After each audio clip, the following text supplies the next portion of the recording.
Okay, so now talk about the Miso. We always compare Miso with the smallpox. Sometimes people also confuse what Miso and smallpox, but one of the very clear obvious differences is you look at the Miso, you have the rashes, okay, on the body. They won't have the pimples light, means the protrusions or these pimple light lesions on the body. Okay, so this is how we differentiate between the Miso and also the smallpox. Okay, so definitely both of them caused by different virus. So first, Miso actually is caused by mobili virus. Okay, mobili virus. Okay, so which enter the body and multiply. So because mobili virus, if you look at it, confirm it must be virus lah. Okay, the type pathogen must be virus. Okay, so now, again, we need to know how it actually spreads. So when people infected with measles, they sneeze or cough out, so they release droplets. So again, airborne in this case. So this droplet will contains the viral particle. This is how the viral particle look like. And these virals are going to be inhaled by uninfected people when they have no immunity. So it means that measles can be some sort of prevented by vaccination. But just that the vaccination program is not so successful if you compare to the smallpox. But it doesn't mean that measles vaccine is totally out. Okay, it's totally useless. No, measles vaccines, the MMR is still very effective. But if you compare with the smallpox, definitely it is not so successful because smallpox had been eradicated, but measles is still persist in our, surrounding. Okay? We have cases in measles on and off an outbreak. Okay, so it can be prevented, okay, as long as you have the immunity to the disease, okay, and if you know the immunity, then you become infected. So from in this, we know that it's airborne. So if airborne, so means that you're going to infect our respiratory tracts, particularly nasal cavity and trachea. Okay. So you can see that's normally 8 to 14 days, no symptom. Then you can see that the rash appear. If you compare to the smallpox, so smallpox, you will see that something like pimples on the body with the lesion, or the parts with this kind of pimple will fill with the fluids. This is just rashes. Okay, and other symptoms like, for example, runny nose, cough. So this is why, you're sneezing, coughing, it will cause a lot of viral to be released. And you can see that there are conjunctivitis and small white spot that may develop inside the cheek, okay, or oral cavity. Okay. So again, guys, what is the features of measles? As I said, that with our focus will be neopathogen, okay, method of transmissions and sites of actions, okay, site infection. So pathogen highlights morbillivirus. So how it spread? Coughing, sneezing, close contact, or direct contact with the secretions. Okay? Site of infections, definitely because it's cough and sneezing, respiratory system. So clinical features, you can see the fever, cough is as usual because of viral infections and erythematous rash. Okay, so this is the whole body. So method diagnosis, again, you detect IgM of antibody. Okay, measles IgM, but not important for your syllabus.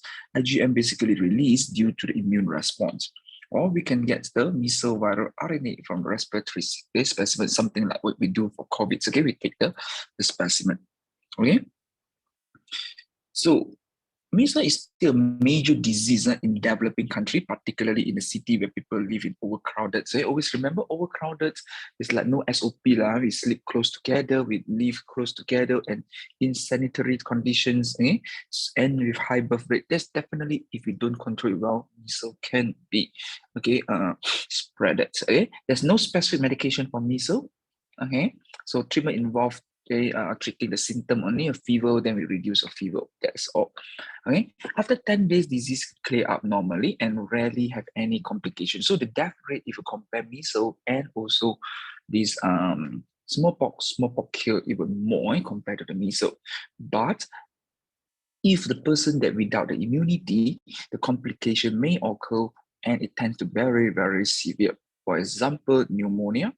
Okay, and pneumonia, if we don't treat it well, it may cause the infections. Can you see that? It may cause infections into your lung, and sometimes these cases are fatal. Okay, And sometimes it's because of malnutrition, as I said, that even though we give the vaccines, but poor response to the vaccine. So this malnutrition, malnourished children live in overcrowded condition. Measles is a serious disease and major death, a cause of death. Okay. And measles used to be a common childhood disease in developed country, but now highlight with the MMR vaccine. As I say, the MMR vaccine. So measles, mumps, and rubella, I told you guys yesterday. So when the person take the MMR vaccines, if I kill a female, then you are puberty or after puberty. So the doctors or nurses will ask you whether you are pregnant or not, because due to the rubella. Okay. So it's estimated that herd immunity needs to be achieved, again, 93 to 95%, then we may be able to stop the spreading of the measles. But some countries, underdeveloped country or developing country, for example, Southeast Asia, our country, Africa, India, you can see that the coverage is about 75% only. Okay. So the disease rarely affects the infants under 8 months of age, because during these times they still have passive immunity, or more precisely, they do have what we call the natural passive immunity, where the IgG, because the mom already get vaccinated, so it means that they do have this IgG, okay, because IgG always appear in the after a secondary immune response. So it means that during these 8 months, they will receive the IgG previously that crossed the placenta. But the thing here, these IgG are gradually destroyed. So therefore, the children will lose their immunity. So therefore, infant must be vaccinated within about 8 months of birth. Okay, or nowadays even earlier, if not mistaken, because due to the outbreak of the measles, I think last 2 or 3 years in Malaysia. Okay. So if you look at these diagrams, this diagram actually shows that the vaccination program is success, but it's not as success as smallpox, because we can't actually eradicate the measles. Okay, so you can see that, right? Look at number of cases. Okay, so with the introduction of the coverage, you see that. In 1980, we introduced this measles MMR vaccine. Then you can see that with the increase of the vaccinations, the number of cases actually dropped. You can see that. So this is a good sign. It means that the vaccine is effective. Are you clear? It's very, very effective. It's just that we do have certain factors why vaccination for the measles is not successful as compared to the smallpox. Okay?